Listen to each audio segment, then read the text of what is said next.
Good morning. I'd like to call the June 6, 2024 University Governance and Operations Committee meeting to order. I am standing in for Regent Goodyear, who could not physically be with us, but he is with us virtually. I ask the staff to affirm that we have a quorum. Yes, we have a quorum. Thank you.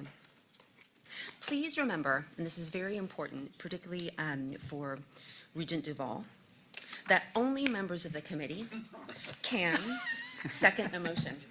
The members of the committee are listed on our agenda. Live stream of the public meeting is available to the public on youtube.com and at the ABOR Live link. Today, we will start with an overview of the fiscal year 2025 budget planning for ASU, NAU, and the University of Arizona. The committee will then discuss several policy topics, including an update on the University of Arizona's work to normalize practices with ABOR policy, 3 proposed policy revisions, the adoption of a new policy. The committee will then discuss additional enhancements to the board's policy that will be introduced in coming meetings to further enhance university oversight and governance, something that this board takes very seriously. I'd like to adopt the consent agenda. And the adoption of the consent agenda action items and the acceptance on consent information items. All items on the consent agenda are listed at the end of this agenda. They are underlined and marked with an asterisk. These items will be considered by a single motion with no discussion. All other items will be considered individually. Before moving on our discussion items, we should approve the consent agenda. Items on the consent agenda include items 8 through 12 and 14 through 19. Regents have asked that item 13 regarding the University of Arizona's new program request to be moved from the consent agenda to allow ample time for discussion. We will take up item 13 in our meeting. In order to accommodate that discussion, we will table item 2, the University of Arizona's update on policy exceptions, and receive that update at our June board meeting on June 20th. Does anybody have any conflicts to declare on items scheduled for consent? I move that the committee forward to the board for approval items 8 through 12 and 14 through 19 as listed on the consent agenda. Is there a second? Second. All in favor? Aye. Any Aye. opposed? Any opposed? Any abstentions? Thank you. We are now moving to item 1. Item 1 will be a discussion regarding universities' budget assumptions as we prepare to receive their fiscal year 2025 budget proposals at the June board meeting. I will invite each of the CFOs to join us to provide an overview of the university's enrollment projections, revenue forecasts, major investments, cost pressures to orient the board to the revenue and expenditure environments that we are all operating in, and that each university independently is navigating as we prepare for this new budget year. I'd like to start with ASU and invite the ASU CFO, Dr. Morgan Olson, to come forward to begin the conversation. Dr. Olson, the floor is yours.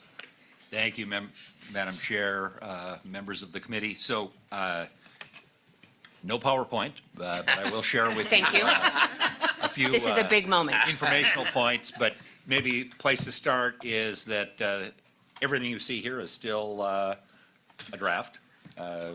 Anticipate that the board will be reviewing and potentially approving our FY 2025 operating budget at the full board meeting here in a couple of weeks, but this is a snapshot of where we are. There are a number of significant uncertainties, particularly on the revenue side, that I'll mention momentarily, and it'd be nice if we had more clarity on those things in a couple of weeks, but We probably won't. And as some regents will recall, in recent years, we have essentially approved budgets that had estimates for things that ultimately then varied significantly. For example, state investment, and there are other people who may want to prognosticate on when the legislature will complete its work this year, but my guess is probably not within the next 2 weeks. So we may be in that mode again this year. But I will just mention that there is a table on page 3 of your materials, if you want to look at that. It's not necessary, but it's all in there. And I will start by observing that this is our ASU enterprise budget, which means it includes the university proper as well as our affiliated entities. So enterprise partners and our work in terms of ASU preparatory academies and some other entities as well. So this is intended to be sort of a full enterprise look at our economic picture. And so all these numbers reflect that. On the revenue side, we're anticipating that our budget will include an increase of about $354 million or 7% in total revenues. The biggest of those, of course, is tuition and fees, and this is a gross number. In other words, before institutional aid and other scholarship allowances. I would say a couple of things about that in terms of the enrollment assumptions.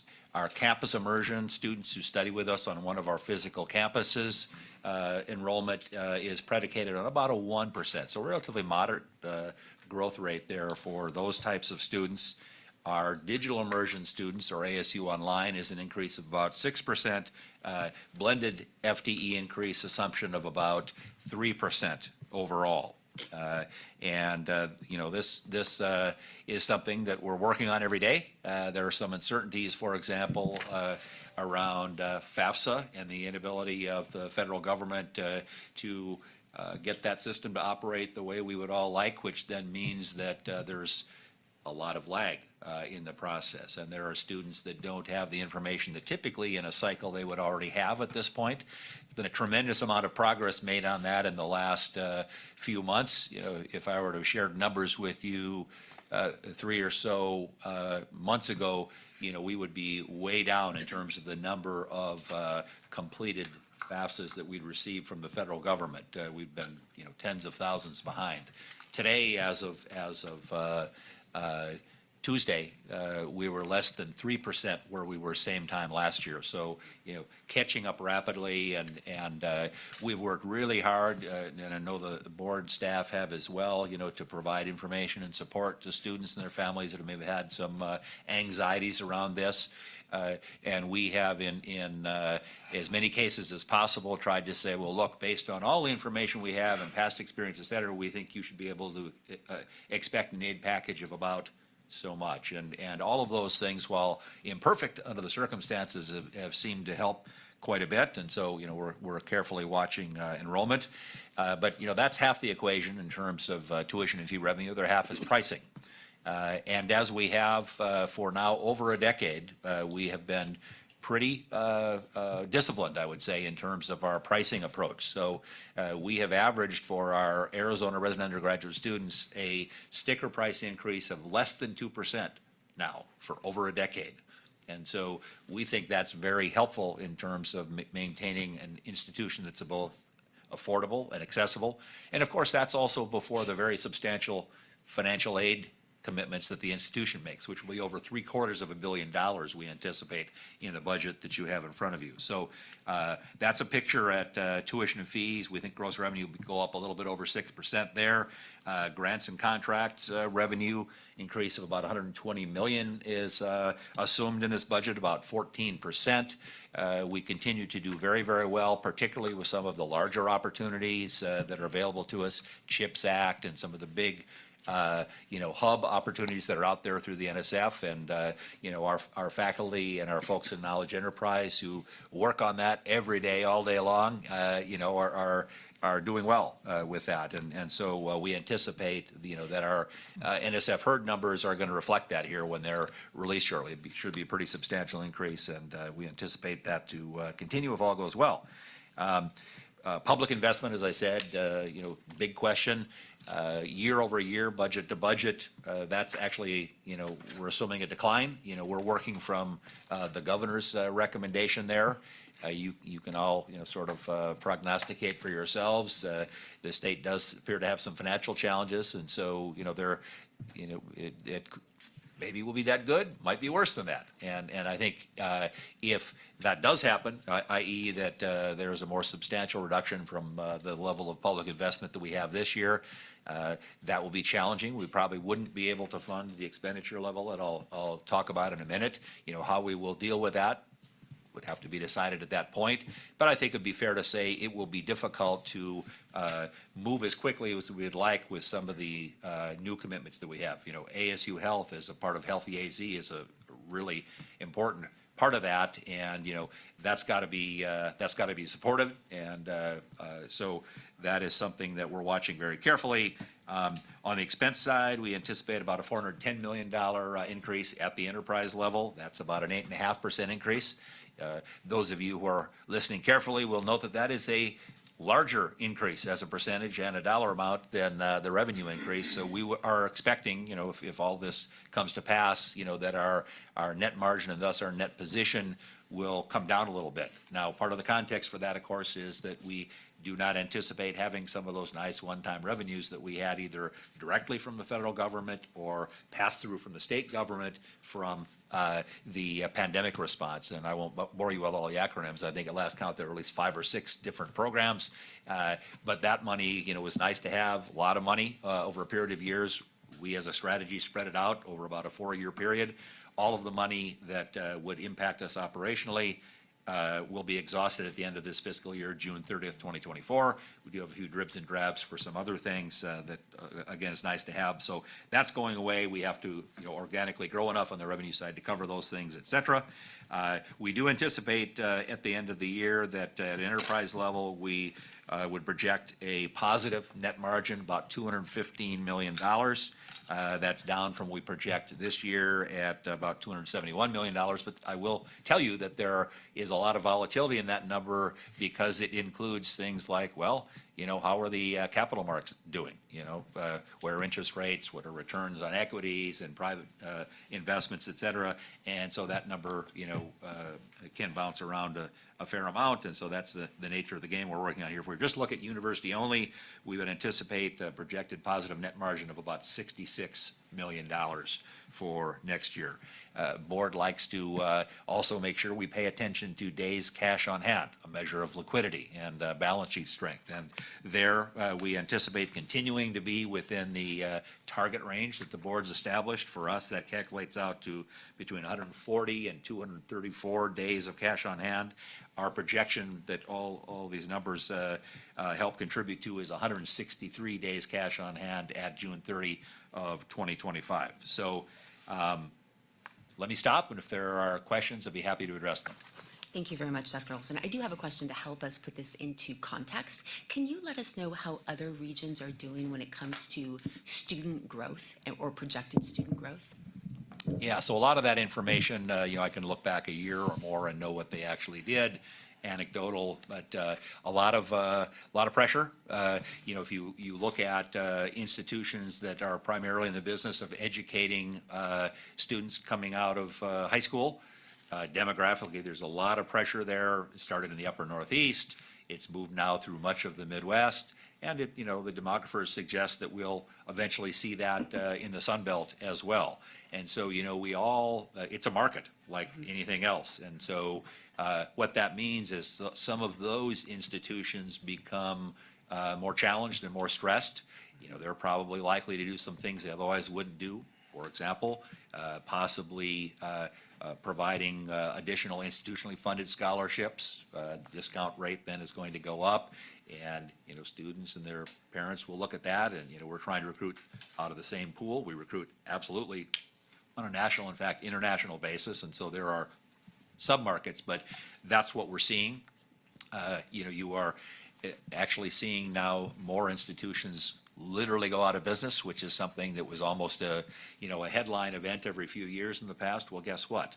Now, the last couple of years, There are multiple cases of that, including one that was in the news earlier this week. And so I think that's at sort of a macro level, an indicator of the increased level of competition and challenge out there. Thank you for that. Committee, are there any questions? Seeing no questions from our committee, I'd like to move on next to NAU with Mr. Fluseg. Thank you, Madam Chair, members of the committee. I do have a couple slides here to walk through the Demerit. assumptions. Yes, please, move forward. I'm kidding. So the first slide that we've got is just a overview slide of some key planning points for NAU. The first one talks about the net position increase projected, anticipated for fiscal year 25, as well as fiscal year 24 expected to meet the budgeted and projected net position. Moving on to liquidity, again, high level, expected to meet this year, this fiscal year, the projection of the 175 days cash on hand, as well as remain in the projected range for this upcoming year as well. Growth on the enrollment and tuition and fees, anticipated enrollment growth, as well as revenue growth on the net tuition and fees. And as just general context, as part of our recent refunding and refinancing issues for current debt, we did have our ratings and outlooks reaffirmed by both Moody's and S&P in March. So that's just a general overview. Digging into enrollment, our revenue planning right now includes a overall FTE enrollment increase of 1% to 2%, both undergraduate and graduate growth for this upcoming year. Graduate would be in the 7 to 7.5% range, and undergraduate about 1%. On-campus growth and online flat. That's really where we would see just overall enrollment trends. As Morgan mentioned, obviously, and the board is we're very well aware, FAFSA has had an impact. It's more impactful on incoming class and more impactful for NAU in terms of the Arizona residents. Arizona residents are the biggest proportion of NAU's enrollment, and it certainly had an impact there. You can see where our financial aid team had financial aid packages go out beginning of May.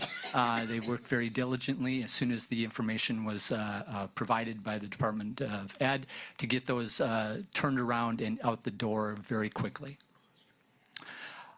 Retention is looking very strong for NAU in terms of current students.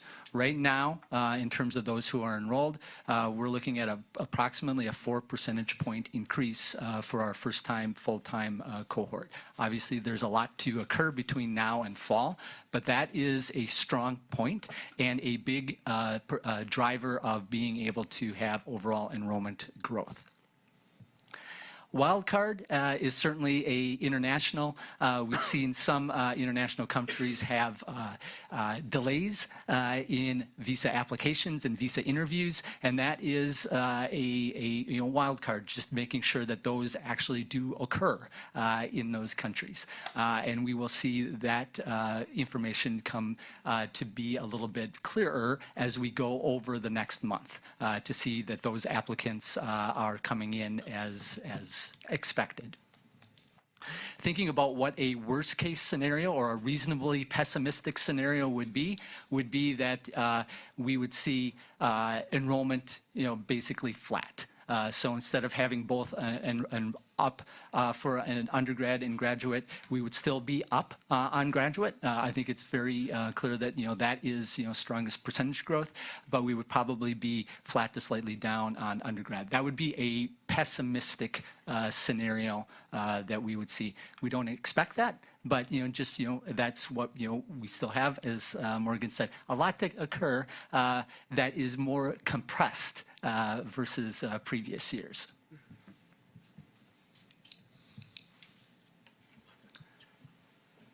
Revenue overall we've got obviously some key trends in terms of revenue, increases and decreases. Increases, as I mentioned, tuition and fee.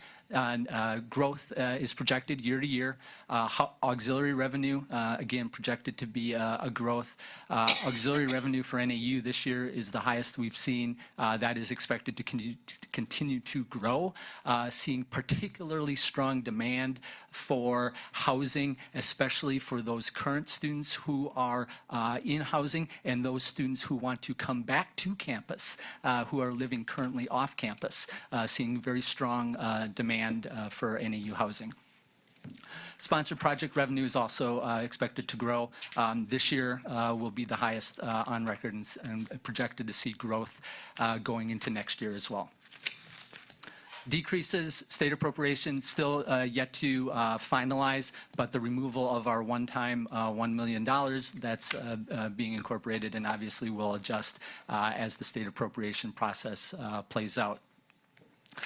Our final pandemic COVID-related dollars, I've got the acronyms there, will be fully exhausted in this fiscal year, and that represents approximately $13.5 million in revenue that will be removed this upcoming year. And TRIF one-time funds, the one-time fund to help support NAU Health is removed also going into next year as well. The increases and decreases at this point will largely offset each other. At this point, that's really what we're looking at in terms of overall revenue projection for next year.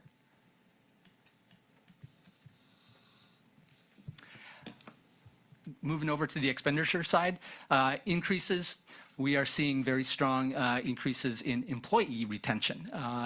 Through April, it's the highest employee retention that we have seen in NAU's history. So that's a very strong growth. Obviously, that translates into more expenditures throughout the year, but that is a very strong growth. We will see the full impact of the 3% increases that were implemented in April flow through this upcoming fiscal year. Other increases versus this year, we continue to see pressure on utility rates, including one from the city for water rates that will be a very significant phased in over several years increase. Obviously, we will try to mitigate all of those impacts via consumption and continue to see increases in travel costs as well as technology costs. I alluded to the fact that we've gone through 3 and we'll start a 4th current debt refinancing, and that will have an impact in the upcoming year for debt and interest costs, and that will be a positive for next year. Some of the TBDs are GASB accounting impacts. We'll have a new uncompensated absence related to sick time accrual that we will have to account for this upcoming year, fiscal year 25, and that has a TBD impact on our bottom line. So that's really the planning overview and framework that we are operating under. And with that, I'll stop and answer any questions. Thank you very much. Are there any questions from the committee? Lyndall. Thank you. Just a quick question about enrollment mix and what that's looking like, because if you have a concern about visas and international, and I also think I saw a decrease in WUI enrollment predicted, those are both subsidizing populations. What is that enrollment mix that you guys are planning on, and how is that going to be revenue neutral? Madam Chair and Regent Manson, the international, we're seeing that those are specifically within the country of India, some of the delay. We are seeing those interviews start to free up. So we have a little bit less concern for that, but wanted just to highlight that for transparency, that is something that we're very cognizant of. I think some of the other comments related to WUI are really incoming class, and we're seeing strong retention of the existing cohort for that. We are seeing revenue-wise, good growth on the graduate side and some of the graduate tuition and programs. 7.5% growth on our graduate year to year will help mitigate some of that since we are seeing that growth. So why, I mean, is there raised concern regarding the reduction in incoming WUI students? Is that something that is a potential kind of harbinger of a continued plateau or reduction in those students? Madam Chair, Regent Manson, I think we are very focused in on WUI. Obviously, we want to be able to have growth in that, but we are really maintaining the projection, all of our revenue projections of what we've accounted for WUI. So, the revenue projection that we have already accounted for challenges within WUI. We are likely to have a increased focus on WUI with some pilot programs going into the upcoming summer and fall for the future. But that is certainly a big focus area for not only this upcoming year, but also for the future, so that we do have those dollars. Similar to international, making sure that we have strong growth, and the international growth that we're expecting to see would be very significant for this upcoming year, both in terms of enrollment as well as dollars. And I know that we have NAU's Chief Enrollment Officer with us as well, and I don't know if you wanted to. Yes, she's right actually behind with you. us virtually. She's up there. So if you wanted to ask any questions. It's just circled. It says Annika, WUI decrease. Yeah. Oh, a circle and my name. I mean, I think Bjorn's spot on. We have some new strategies that we're not ready to, they're incubating currently. We're running some different pilots as we head into the fall 25 class, but currently we've actually made up more ground than we had anticipated even 6 weeks ago with our WUI population and our international. So to Bjorn's point, I think we feel more confident today than if you would have asked us 6 weeks ago. So slowly trying to close that gap, but the FAFSA challenges for that incoming class domestic are very real at NAU. So it's a FAFSA impact, Yeah. partly at least. Okay, Yeah, our current students, again, our retention looks very strong. Our current students' completion rate for FAFSA looks on par with the last number of years. It's that incoming class that is much more challenging. But with our partners in the room and online, we're continuing to work that population pretty diligently, and we'll continue right up and through August. Okay, thank you. Thank you. And I do want to take a moment to thank the governor and the governor's team and Chad and all of your efforts and sort of like in the FAFSA space. I know it's been a great collaboration, and it's really been well framed and well executed. So thank you for that. And so, Bjorn, I have one last question here, and I may have missed it in the materials, but is there a forecast for cash on hand for fiscal year 25? Madam Chair, in this materials, we hadn't specifically put that in there. Right now, we're projecting right around 170 Okay.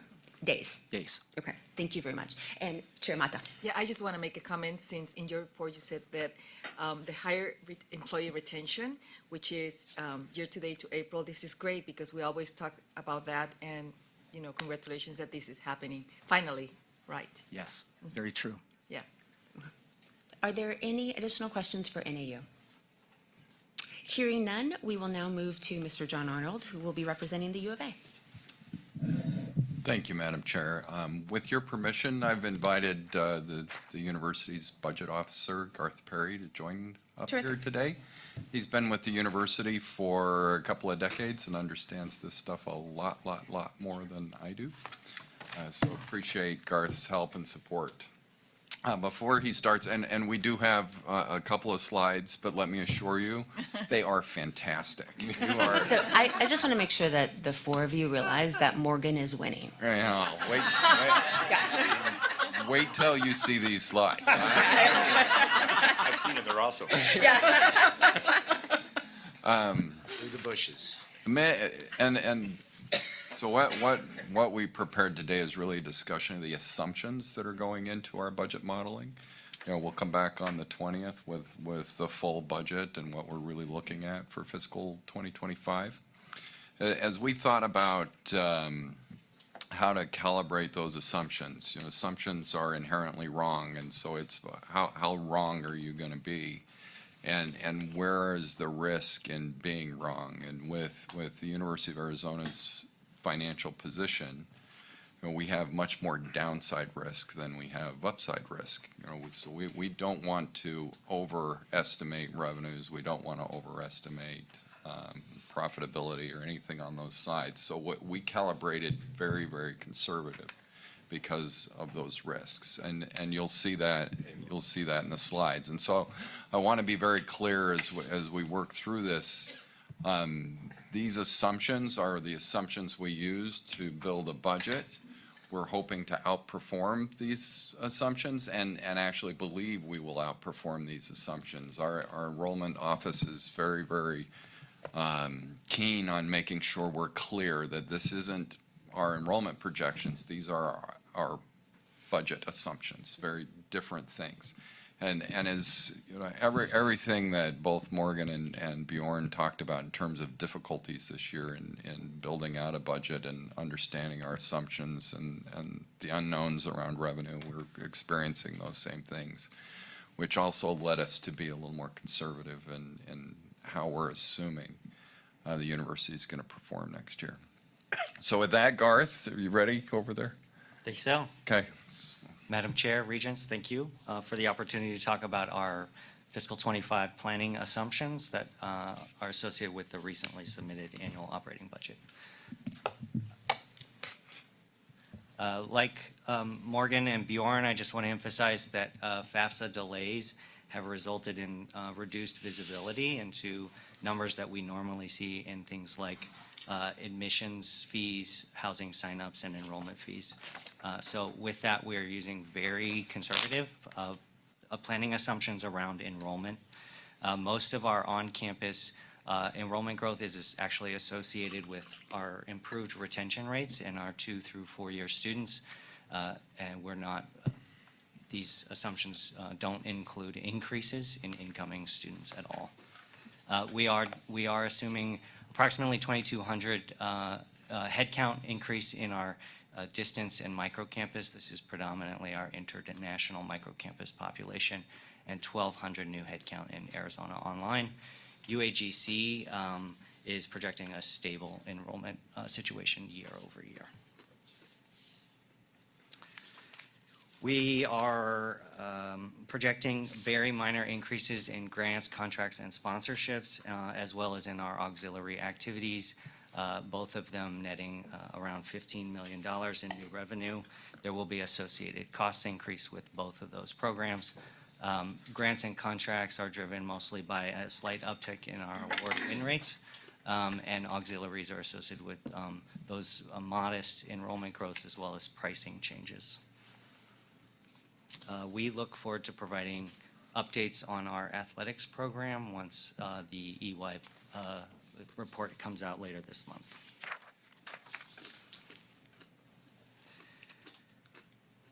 Did we skip one? Yeah, sorry about that.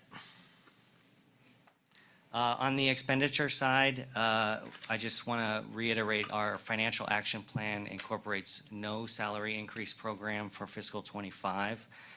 We have made a number of significant changes in our budgeting processes, particularly around capital planning processes and centralizing decision-making around our capital innovation, our capital infrastructure, and our renovations processes. And we have reductions in college and division general operating budgets throughout the university. We are seeing cost increases in our construction activities, and then in the previously mentioned grant, contract, and auxiliary activities. We're estimating no significant changes in ASRS, health insurance, or campus risk insurance premiums. And we are making some new targeted investments in specific programs that we feel have a high ROI, which would be graduate programs in nursing and our new business analytics program.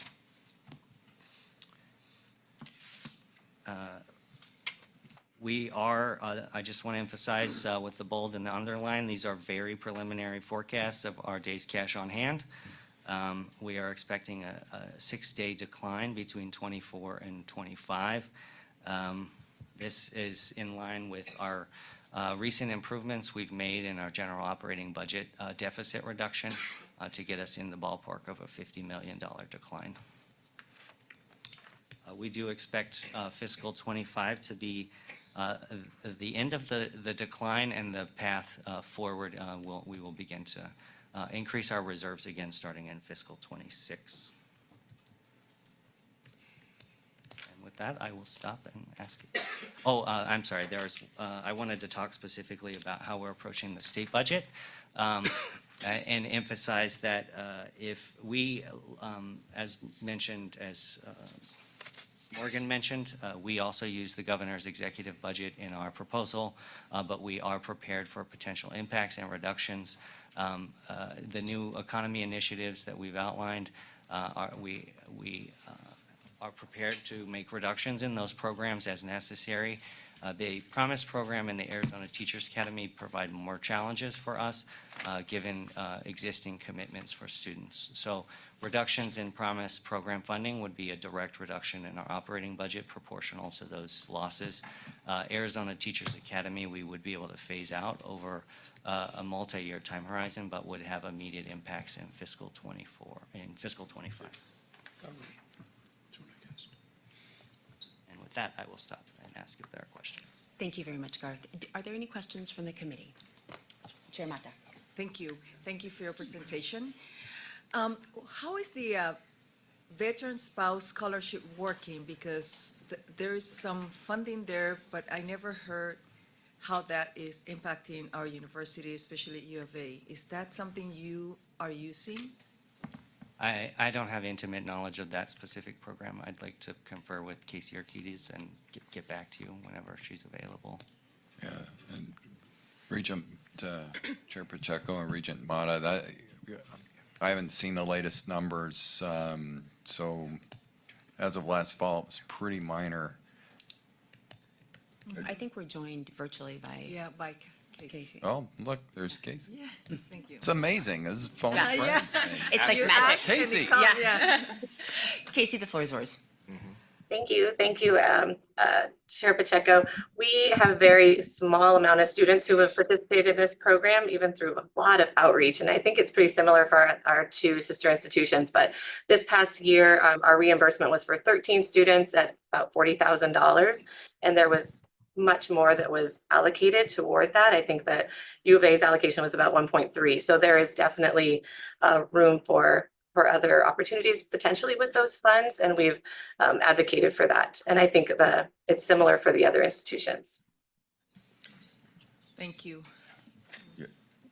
You want? Chair Mata, Chair Pacheco, just quickly, just to reemphasize what Casey has said, we monitor that at the board office. And as John has mentioned, there's been very little movement on that since last fall on that. And so we are looking to somehow reallocate those dollars. But as of right now, that there was 10 million allocated, and we have simply not even we've made a very small impact on that amount.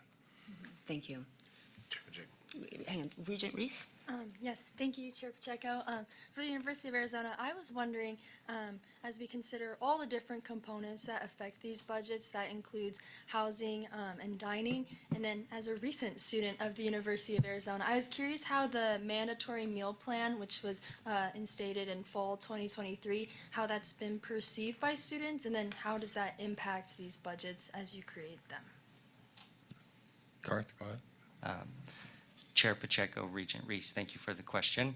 To be honest, I think there's a mixed response from what I've heard in my office about the mandatory meal plan program. I can say, looking at the data, that it has a positive impact. There has not been it's only affecting students who are full-time enrolled in the dorms, and we have not seen any change in our dorm enrollment. Our wait lists are larger than ever for occupancy of our dorms. So it hasn't impacted behavior, but I have heard of discussions from students who feel the financial burden associated with a meal plan program. Thank you. Thank you. Regent Chair Brewster. Pacheco, Chairman. Quick question. I'm looking online, and I'm looking at the balance between UAGC and Arizona Online. Are we positive, the number of students coming through our online programs, or is one up, one down? Just kind of the mix of the two. Chair Pacheco, Regent Brewster, thank you for the question. We're projecting an increase in Arizona Online, but not in UAGC. UAGC's enrollment is going to be held constant in our planning assumptions. In your planning assumptions, flat? Yes. Okay. Which, if I can just add, UAGC has a history of declining enrollment. So through this year, we've continued to see declining enrollment. We're seeing that slow and arrest, and the assumption right now is we'll hold that flat next year. Okay. Thank you. Thank you. Are there any additional questions from the committee? Madam Chair. Sir? Okay, thank you. So we're in the final probably 3 weeks of the session, give or take. We don't know how that's going to land.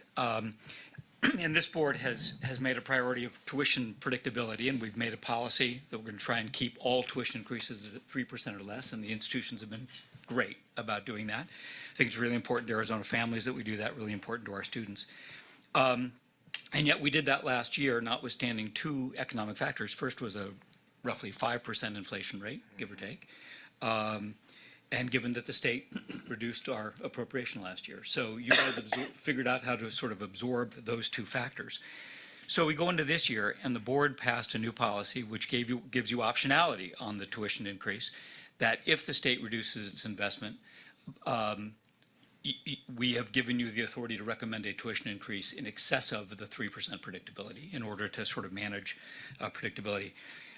Garth, you certainly got my attention by your comment that perhaps the pain point will be taken either in promise or in the production of more teachers, which obviously our state significantly needs. So I guess it's too soon to ask what you will do if we are faced with additional cuts. I recognize that's speculative, but I would like to just get your impressions as to where you think between reductions in staff and faculty, tuition increases, reductions in promise and the Teachers Academy, what optionality you will put before the board and when, so that we can begin to socialize what things that we are committed to do we will not be able to afford to do if we suffer yet another reduction.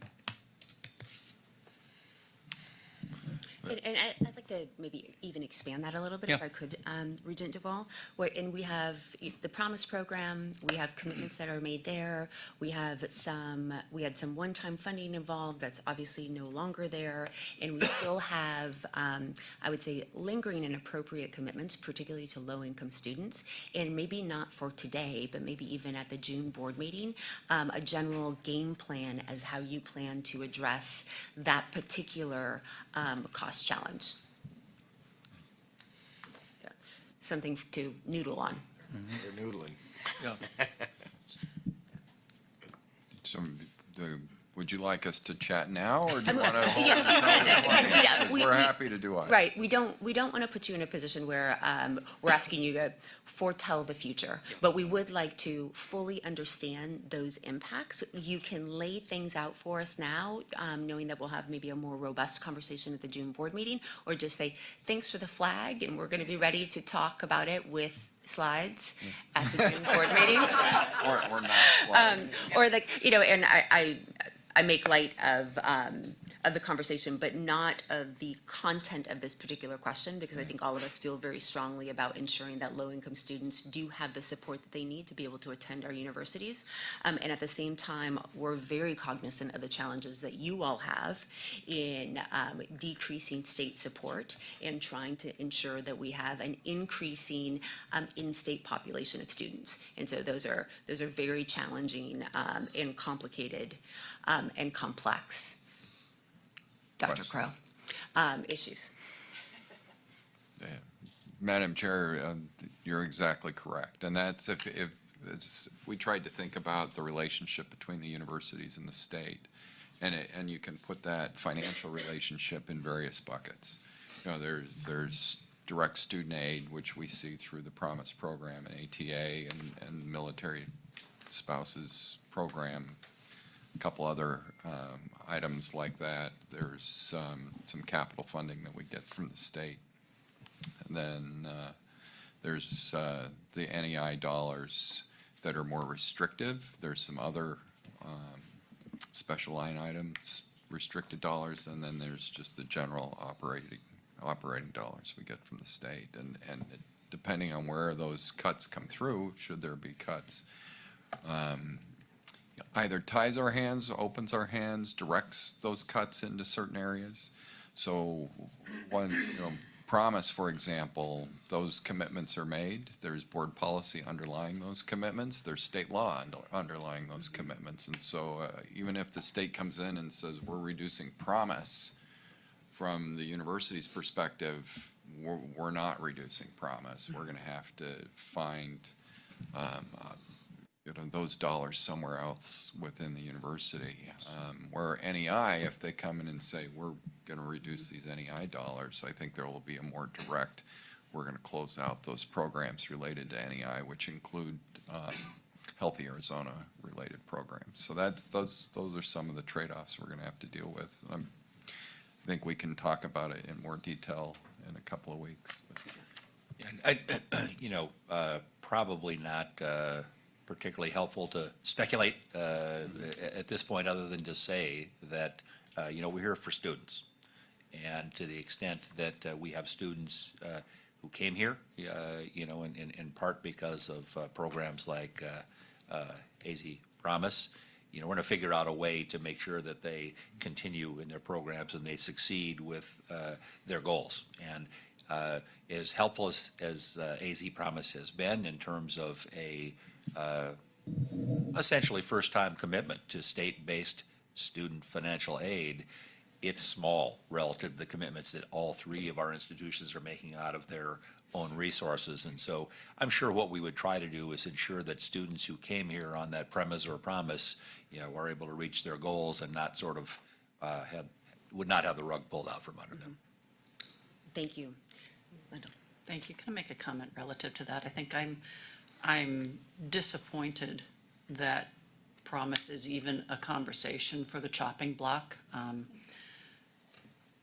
This state has made very nominal investments in the students from this state who wish to attend college, and I think the idea that they would take this small investment that they are making and once again make it an unfunded mandate for the universities is beyond unfair, and I think something that is not how the state would like to be viewed from the public. I think support of higher education and making our programs nearly free as possible in a tuition sense is the state's obligation and responsibility.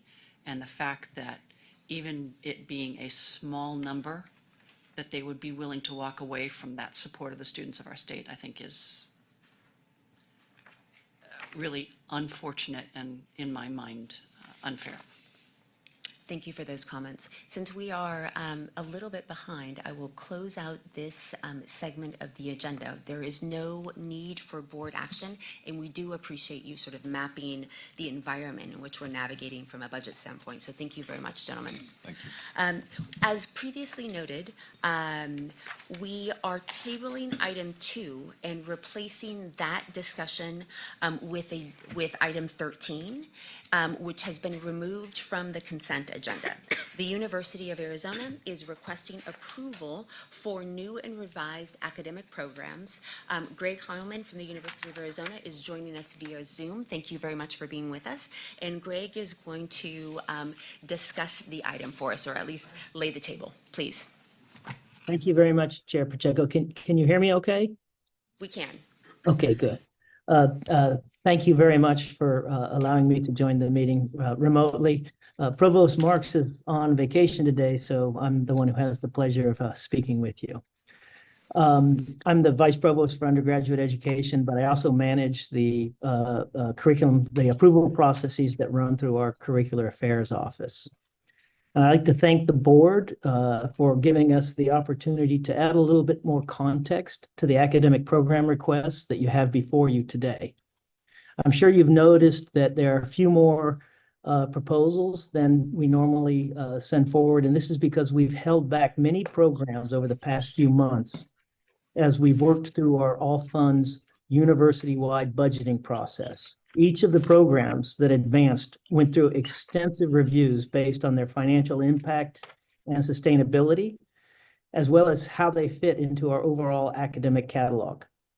The programs before you have existing faculty in place and are fully accounted for in each of the college's FY25 budget plans, which were rigorously reviewed by the deans, by interim provost Marks, by interim CFO Arnold.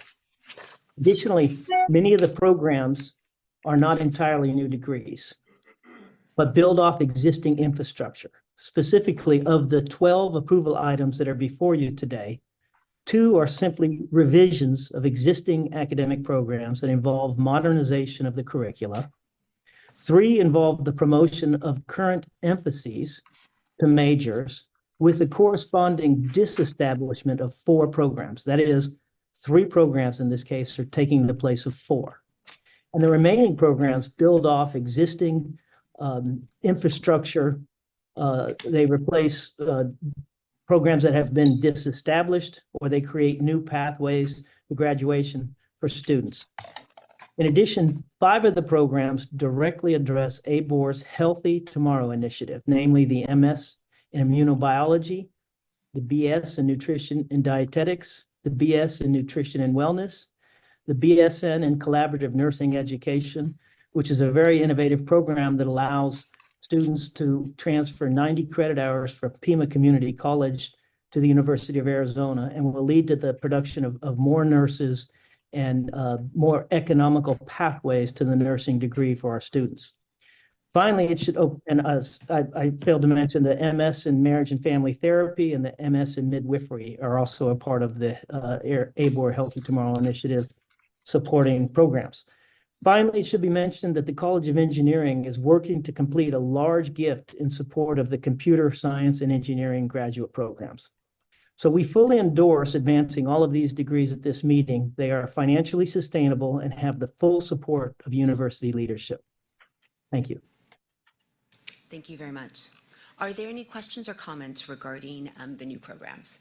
Regent Manson. Thank you.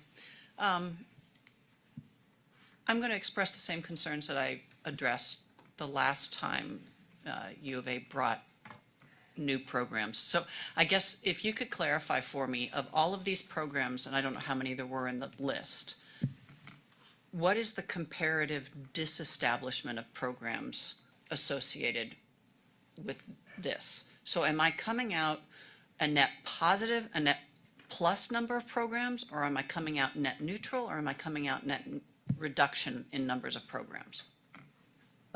Regent Manson, Madam Chair, Regent Manson, Cody Kelleher is in the audience today, and we've compiled a list that I could have him share with you. If I don't know if he has it readily available at the moment, I could try and pull it up otherwise. But Cody, I put Cody on the spot. Yeah. Cody. Sorry, Cody. Yeah. I owe you. You want me to pull it up? I can do it. Regent Manson, I think the answer. 1 second, sir. Cody? Thank you, Chair Pacheco, and thank you, Greg.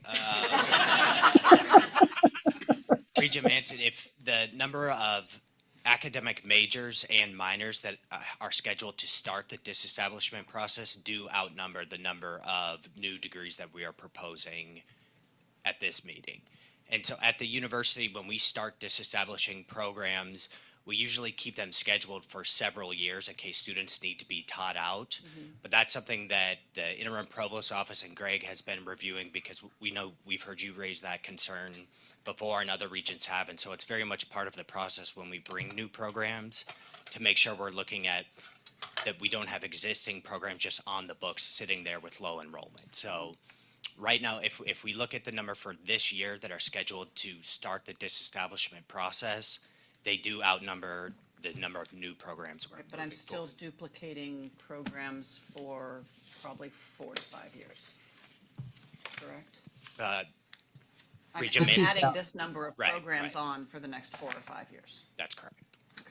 Can I ask John Arnold a question then? Yeah, good call. So financially, the addition of these majors and programs, and I don't have a specific problem with any of these programs, so that's not my point. But are they financially net neutral or financially net positive to the university? So the majority are net neutral. The two that, or net positive. Okay. And we believe all of them will be net positive within the next 2 years. The one that on the books is net negative this year are the two in the College of Engineering. That do require some investment, but we worked very closely with Dean Hahn on those and have built those costs into his budget for this fiscal year. So he's taking reductions in other areas of the college in order to finance the addition of these two programs. And as mentioned, we think we have a pretty sizable gift that's going to come in behind those two programs that will offset much, much, much more than the small investment that we're going to have to put in for those 2 degrees. Okay, thank you. So my only comment at this point is that, as we have discussed over the years, the differentiation of the University of Arizona, I think, we're looking at a point in time where we're really going to have an opportunity to have that discussion more seriously and take action upon that. What I want to make sure that we are not doing is, I'm going to put it in a house remodeling, analogy. Is I don't want to be painting the walls and hanging art and adding furniture to something that we are then going to remodel. And so, as the U of A, wants to add programs, I hope that they will continue to be incredibly conscious about adding things that are specifically in their areas of strength. Not just adding programs to provide another major somewhere in the program, so that what I think is that we actually have all of the kinds of education that the students need in these programs already. I think it's not that they're missing the opportunity for the education that's provided, let's say, in one of the engineering programs. It's just it now has a different name and will be structured and perhaps more visible. I just want to make sure that we are conscious moving forward about not adding things that we then will have to sift through on the back end of the program. Duly noted. Thank you very much. And I imagine that will be a theme that's reoccurring as far as as we're looking at programs for all 3 of the universities. Hearing no additional questions on this particular item, I would like to make a motion. I move that the committee forward to the board for approval the University of Arizona's request for the 9 new academic programs for fall 2024. 2 new academic programs for fall 2025, and 2 revised academic programs as described in the executive summary. Do I have a second? Second. All in favor? Aye. Any opposed? Any abstentions? Abstain. Motion passes. Thank you. We are now moving to item 3, and it's a review of the proposal review of the proposed revision to ABOR policy 2-223, academic locations, degree programs, and organizational units. Andrew Comrie from the board office will present this item. Madam Chair, thank you very much. This is a set of relatively small changes within the policy. The overall policy spells out which new or modified programs have to go through review and what the review process is. And so the 3 elements of the changes you see here today that are in the board book and explained in full there, I'll just give you quick headline highlights of them. The first one is to create a mechanism for early announcement of new programs and units when that is warranted.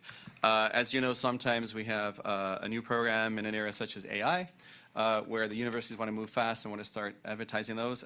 This now provides a process for review, still completely full oversight, but a chance for individual programs perhaps to get an early announcement opportunity. The second of the three is modifying the section on material revisions to pre-existing programs. There are a number of details there. We had to fix some things to do with community college transfer credit. We also had to define the change in required courses that actually constitute material revisions. We had not had the definition in there, so we did that. And also to streamline the process so it mirrors other analogous kinds of decisions in the policy. They all sort of behave similarly. And then finally, the third item is to create a review process for academic minor programs, which currently are not subject to review and yet keep the administrative burden for that similarly low to the other ones I just mentioned. So I'll leave it to those headlines and hand it back to you. Are there any questions for Andrew? Hearing none, I would like to take a motion, or I'd like to submit a motion for this item. I move that the committee forward to the board on first reading the proposed revisions to ABOR Policy 2-223 Academic Locations, Degree Programs, and Organizational Units as described in the executive summary. Is there a second? Second. All in favor? Aye. Aye. Any opposed? Any abstentions? Motion passes. The next item is a review of the proposed revision to ABOR Policy 4-203, requirements to be considered in determining an individual's residency classification for tuition purposes. Samantha from the ABOR office will present this item. Sam, please proceed. Hi, this amendment to our residency policies has come back to this committee for first reading to comply with additional changes in federal law. The federal legislation has made those who qualify for have qualifying federal service and now the residents of Micronesia, the Marshall Islands, and the Republic of Palau eligible for in-state tuition effective on July 1st of this year. So we had to put the additional changes that came out of a budget bill of the federal government into our policies. This policy will be effective retroactively on July 1st. It won't be able to go to second read until after that, but the universities will be complying with federal law in the meanwhile. And I'm happy to answer any questions. Are there any questions? Hearing none, I move that the committee forward to the board on first reading the proposed revision to ABOR Policy 4-203, requirements to be considered in determining an individual's residency classification for tuition purposes as described in the executive summary, effective retroactively to July 1st, 2024. Is there a second? Second. All in favor?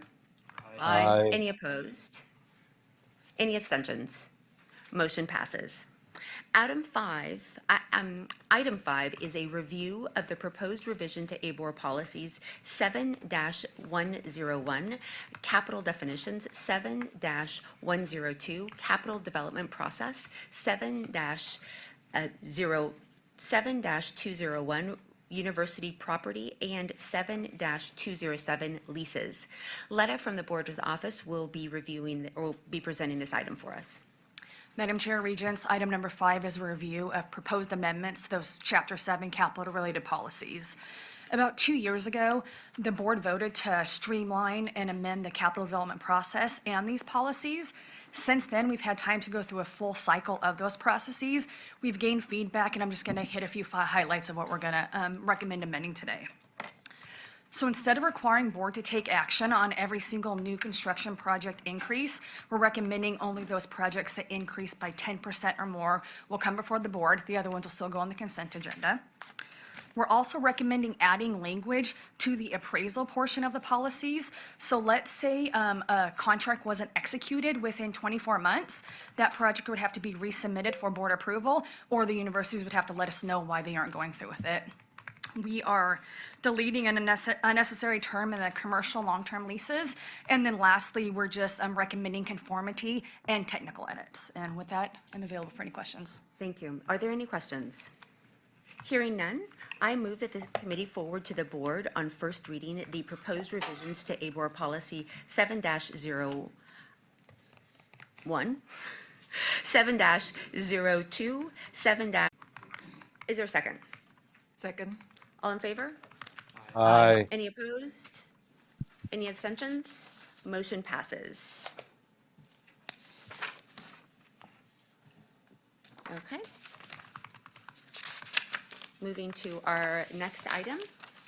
The next item is a proposed adoption of policy 5-305.01, prohibition on support for foreign terrorist organizations by student groups and organizations. Thomas Adkins and Samantha Belvins from the ABOR office will present this item. Thomas, Sam, the floor is yours. Thank you, Madam Chair. Regents, before you today is a proposed policy on the prohibition on support for foreign terrorist organizations by student groups and organizations. By way of brief background, dating back to last year, there has been a notable increase in state and national conversations on the issues of campus safety and free expression. These conversations have given rise to allegations of discrimination, harassment, and support for foreign terrorist organizations on university campuses. Earlier this year, legislation was introduced on this topic and passed out of the House with a supermajority of bipartisan support before it stalled in the Senate. So, in furtherance of the board's adherence to fostering free speech while prohibiting impermissible discrimination and harassment, the proposed policy reiterates the board's focus on protecting students and establishes prohibitions on student groups and organizations from knowingly providing material support for foreign terrorist organizations, calling for violence and/or genocide, or engaging in threats of harm or genocide against students based on race, color, national origin, or shared ancestry. The proposed policy is not intended to prohibit any expressive activity that is protected by the First Amendment. That concludes my presentation. I'm available for questions. Are there any questions or comments? Hearing none, I move that the committee forward to the board on first reading the proposed adoption of policy 5-305.01, prohibition of support for foreign terrorist organizations by student groups and organizations as described in the executive summary. Is there a second? Second. All in favor? Aye. Aye. Any opposed? Any abstentions? Motion passes. Our last item for discussion of the outline and calendar of proposed revisions to the board policy to enhance university oversight and governance. Brad from the board office will present this item. Thank you, Chair Pacheco and Chair Mata. So I recognize that I'm literally eating into your lunchtime, so I will try to keep this brief. But what we wanted to do is take the opportunity to really emphasize some of the things that are upcoming and in process as it relates to reinforcing board policy and making some improvements that are just to continue progress forward, and some of which are meant to continue to emphasize and strengthen the board's governance and oversight functions over the next couple of meetings. And since this language is still being circulated, we're still working with the universities on nailing down final details. We may see some of these move as soon as the June board meeting in a couple of weeks, and then we'll have some of these also moving forward over the course of the next couple of meeting cycles. So I wanted to give you just a brief overview of where the conversation is so that we can focus in on some of those themes that are going to be important. So the first is that we're looking at changes to the board's internal audit policy. And some of the kind of key intentional features in that is that we're looking at strengthening the existing policy to really focus the board's committee first with the accountability between the university's internal auditors and the board and the audit committee. So we have a really strong ongoing relationship. The universities do a great job of assessing risk and focusing on audit plans, but we want to just reassure that the board has continued engagement and support with that relationship moving forward. Additionally, we want to add in more standard reporting to supplement our our annual or more committee meetings and internal audit. And then lastly, to stagger more meetings during the year in order to coordinate actions at the university audit level as well as at the board office and with the board's audit committee to ensure that those functions are aligned over the course of the year. So we're expecting to see some language as soon as the June board meeting on that, hopefully with everyone's buy-in and continued strengthening of that function. The second piece, which dovetails nicely with some of our discussions this morning, is the board's continued emphasis on athletics and its engagement in the space and the importance of athletics programming and the business of athletics on the university's mission. So two pieces that will be moving forward in the near future are the formalization of an annual athletics financial report to the board, So this is something that we've worked on with the universities for the last year, and that we expect the first sort of formal version of this to come out within the next month or so. Additionally, we're going to bring forward some language further kind of enshrining regular updates between the university athletic directors and the board on these kinds of emergent issues and strategic issues as we continue to engage in this space and face the big challenges that are ahead in the athletics environment. I'll briefly touch information technology. We've talked to the board before about revisions to our IT policy to kind of remove the old IT council that used to exist and focus more on a major investment and progress planning around IT initiatives, understanding that this is a very quickly moving and important piece of university infrastructure. So we plan to finally move the actual language forward in that space to update those policies. The remaining pieces are more housekeeping oriented in many ways. So we have the Arizona Promise Program and Arizona Teachers Academy. Both of these are programs that have some kind of operational efficiencies that we can introduce in how the programs are run, but also given previous conversation about some potential changes in how those programs are funded and offered in this upcoming year, we'll need to reflect those changes in order to keep the programs current. So those changes will likely come forward as well. And then the last two pieces that I'll touch on are the Technology Research and Infrastructure Fund policy, which covers how the universities and the board office navigate the TRIF funding environment, which is a really important piece of funding for supporting the university's innovation, supporting the university's infrastructure for research, and supporting our statewide attainment and workforce development goals. That program, again, has some elements that haven't been looked at for a while, so we're going to work with the board in order to further enshrine their priorities in the existing policy and to make sure it's as clear as possible to allow us to take the next steps forward. The final piece of this is that, as you are all very aware, we are in the middle of our kind of second year of this new tuition and fee policy where we adopt multi-year tuition setting goals and then have annual university-based tuition setting. Having lived through a year of it, we now notice the parts that are great and the parts that have a little bit of friction that we were not anticipating. So we're going to take the opportunity to kind of clarify the policies, build them out a little bit further, work with the universities to make sure that we cover any, again, key points of friction in the process so this next year can go smoothly and all of the pieces fit together well. Thank you very much for the overview. Now, this is not an item that requires board action at this time. This was just an overview for the committee to know where we are. I apologize that we are 12 minutes into the lunch hour. That was completely my fault, and I know that I will get a big demerit from Regent Goodyear as I am sitting in his place, and he normally chairs this committee. Regent Goodyear, I apologize.